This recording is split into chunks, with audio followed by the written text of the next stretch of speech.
Hey everyone, and welcome back to Dr. Nicole's community, where we focus on your mental wellness and a little joy for your day.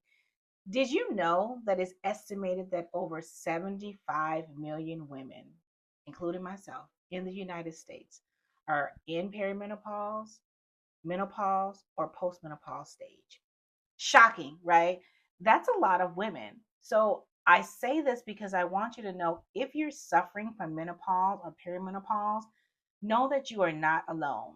Know that there are other people just like you facing similar symptoms and going through the same things. Maybe not exactly the same, right? Because everyone is different with how our bodies will react with the decrease in our estrogen and progesterone levels, right?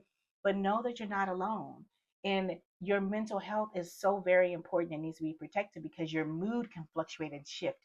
So I have found if you can follow this three-step model, it can really help you with your mental wellness during this time. It's called the BHS model, right? It's be patient with yourself. Know that this too shall pass. This is just something that you're going through.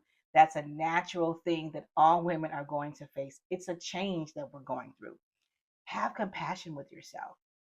It's okay if you're feeling sad.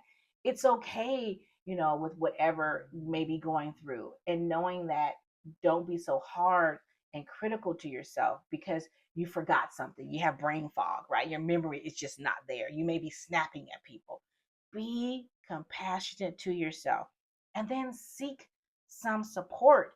You got to find some people that are around you that can help uplift you, that can help support you, that can help give you positive thought, that can just be your tribe there with you. Or you can go and get some professional help as well.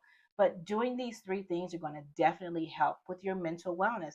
Remember the BHS, be patient with yourself, right?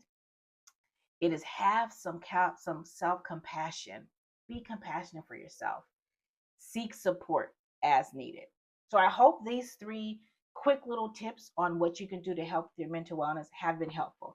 If you have gotten anything positive from what I've said, please go ahead and like and comment down below, and also subscribe to my channel where you can get additional strategies weekly on how to maintain your mental wellness and have a little fun in your day as well, because I'm all about that fun.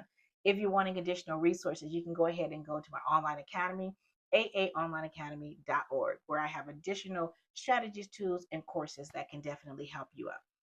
Well, what do I always say? Why is it important for me to talk about and for you to hear about mental wellness? Well, that's just simple because you matter too. So take care of you.